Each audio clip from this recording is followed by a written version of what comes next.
આજે આપણે બનાવીશું સુપર સોફ્ટ રવાના ઢોકળા. એને તમે વ્હાઈટ ઢોકળા પણ કહી શકો છો, ઇન્સ્ટન્ટ ઢોકળા પણ કહી શકો છો. આ ઢોકળા ખૂબ જ ઝડપથી બનીને તૈયાર થઈ જાય છે. આ ઢોકળાને બનતા માત્ર અડધો કલાક લાગે છે. વિડીયો અને રેસીપી સારા લાગે તો વિડીયોને લાઇક કરીને શેર કરવાનું ના ભૂલશો, અને ચેનલ પર નવા હો તો ચેનલને જરૂરથી સબસ્ક્રાઈબ કરો. ઇન્સ્ટન્ટ રવા ઢોકળા બનાવવા માટે આપણે એક મિક્સર જારમાં 1 વાડકી જેટલો રવો લઈશું. સાથે જેટલો રવો લીધો છે એટલું જ દહીં લેવાનું છે, અને જેટલું દહીં લીધું છે એના કરતાં અડધું પાણી ઉમેરવાનું છે. જો તમને ખાટા ઢોકળા પસંદ હોય તો દહીં તમે ખાટું પણ યુઝ કરી શકો છો. અહીં મેં મોડું જ દહીંનો ઉપયોગ કર્યો છે. ઢોકળા બનાવવા માટે મેઝરમેન્ટ ફોલો કરવું જરૂરી છે. એના માટે કોઈ વાડકી અથવા તો કોઈ વાડકો તમે સેટ કરી શકો છો. હવે રવા અને દહીંના મિક્સરને આપણે એક બાઉલમાં લઈ લઈશું અને એને 15 મિનિટનો રેસ્ટ આપીશું. ત્યાં સુધી આપણે જે થાળીમાં ઢોકળા બનાવવાના છે એને તેલથી ગ્રીસ કરી લઈશું.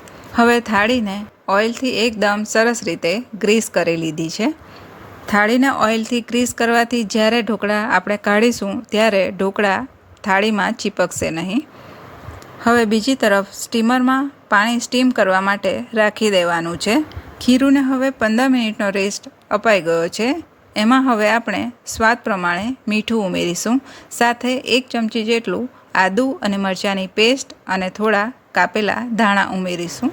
હવે બધા મસાલાને બેટરમાં સરસ રીતે મિક્સ કરી લઈશું. બેટરને 1 મિનિટ સરસ રીતે મિક્સ કરવાથી બેટર થોડું હળવું થઈ જશે અને ઢોકળા એકદમ પોચા બનીને તૈયાર થશે. હવે ઢોકળા ગળે અટકે નહીં એના માટે એમાં 1 ચમચી જેટલું તેલ ઉમેરીશું. સાથે એમાં અડધી ચમચી જેટલો ઈનો ફ્રૂટ સોલ્ટ ઉમેરીશું. હવે ઈનો ફ્રૂટ સોલ્ટ અને તેલને બેટરમાં સરસ રીતે મિક્સ કરી લઈશું. ઈનો ફ્રૂટ સોલ્ટ ઉમેરીને બેટરને સરસ રીતે મિક્સ કરવાથી બેટર એકદમ હલકું થઈ જશે. હવે ઈનો ફ્રૂટ સોલ્ટ નાખીને મિક્સ કરેલા બેટરને તરત જ ગ્રીસ કરેલી થાળીમાં લઈ લેવાનું છે. ઢોકળાની થિકનેસ તમે તમારા પ્રમાણે જાડી અથવા તો પતલી રાખી શકો છો. જો તમે પતલી થિકનેસ રાખવા માંગતા હો તો ઢોકળાનું બેટર થાળીમાં એકદમ પાતળું પાથરવાનું છે. હવે થાળીને તરત જ પહેલેથી ગરમ કરવા મૂકેલા ઢોકળિયામાં મૂકી દઈશું. હવે ઢોકળા ઉપર આપણે થોડો મરી પાવડર સ્પ્રિંકલ કરી લઈશું. તમે લાલ મરચું પાવડર પર સ્પ્રિંકલ કરી શકો છો. સાથે ઉપર થોડા સફેદ તલ સ્પ્રિંકલ કરી લઈશું. હવે સ્ટીમરને ઢાંકીને ઢોકળાને 12 થી 15 મિનિટ માટે સ્ટીમ કરી લેવાનું છે. હવે ઢોકળાને સ્ટીમ થતાં 15 મિનિટનો સમય થઈ ગયો છે. ખોલીને આપણે ચેક કરી લઈશું. એમાં ચપ્પુ અથવા તો ટૂથપીક નાખીને ચેક કરી લેવાનું છે. જો ચપ્પુની ધાર એકદમ ક્લીન નીકળે તો ઢોકળા આપણા સ્ટીમ થઈ ગયા છે. અહીં ઢોકળા સ્ટીમ થઈ ગયા છે. હવે ઢોકળાની ડીશને આપણે બહાર કાઢી લેવાની છે. હવે ઢોકળાની ડીશને બહાર કાઢ્યા પછી એના ઉપર આપણે થોડું તેલ સ્પ્રેડ કરી લઈશું. અહીં મેં સિંગ તેલનો યુઝ કર્યો છે. ઢોકળામાં સિંગ તેલનો સ્વાદ ખૂબ જ સરસ આવે છે. આપણે આ ઢોકળાને વઘારવાના નથી એટલે ઉપર તેલ સ્પ્રેડ કરી લઈશું. ઉપર સિંગ તેલ સ્પ્રેડ કરવાથી એનો સ્વાદ પણ ખૂબ જ સરસ આવશે અને ઢોકળા સોફ્ટ જ રહેશે. હવે ઉપર થોડા કાપેલા લીલા ધાણા ભભરાવી દઈશું. હવે ઢોકળાને આપણે 5 મિનિટ માટે ઠંડા કરી લઈશું. ઢોકળાને ઠંડા કરીને કટ કરવાથી તે એકદમ સરસ રીતે કટ થશે. જો તમે ગરમ ગરમમાં કટ કરવા જશો તો ઢોકળા એકદમ વિખેરાઈ જશે. ઢોકળાને કટ કરતાં પહેલાં એને સાઈડની કિનારી પરથી આ રીતે અલગ કરી લેવાનું છે. પછી એને કટ કરવાનું છે.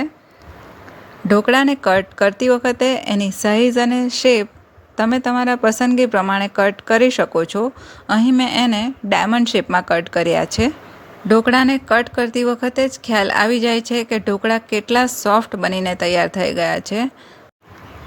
ઢોકળાને આ રીતે દબાવતા એ એકદમ સોફ્ટ લાગે છે અને તૂટતા પણ નથી. આ રીતે બનાવશો તો ઢોકળા ખૂબ જ સોફ્ટ બનીને તૈયાર થશે. તમે પણ આ રીતે એકવાર આ સફેદ ઢોકળા બનાવીને જરૂરથી ટ્રાય કરજો. તમને પણ ખૂબ જ પસંદ આવશે. આ ઢોકળાને તમે રવા ઢોકળા કહી શકો છો, ઇન્સ્ટન્ટ ઢોકળા કહી શકો છો અથવા તો વ્હાઈટ ઢોકળા પણ કહી શકો છો. આ ઢોકળા ખૂબ જ ઝડપથી બનીને તૈયાર થઈ જાય છે એટલે સવારના બ્રેકફાસ્ટ માટે અને લંચ બોક્સ માટે એકદમ પરફેક્ટ રેસીપી છે. હવે ઢોકળા ઉપર આપણે થોડું કશ્મીરી લાલ મરચું અને થોડા કાપેલા લીલા ધાણા ભભરાવીશું. જો તમને વઘાર કરેલા ઢોકળા પસંદ હોય તો આ ઢોકળા ઉપર તમે રાઈનો વઘાર કરી શકો છો. તમે પણ આ ઢોકળા એકવાર જરૂરથી ટ્રાય કરજો, તમને પણ ખૂબ જ પસંદ આવશે. વિડીયો અને રેસીપી પસંદ આવ્યા હોય તો વિડીયોને લાઈક કરીને શેર કરવાનું ના ભૂલશો અને મારી ચેનલ પર નવા હો તો ચેનલને જરૂરથી સબસ્ક્રાઈબ કરો. ફરી મળીશું નવા વિડીયો સાથે. ત્યાં સુધી આપ સ્વસ્થ રહો અને મસ્ત રહો.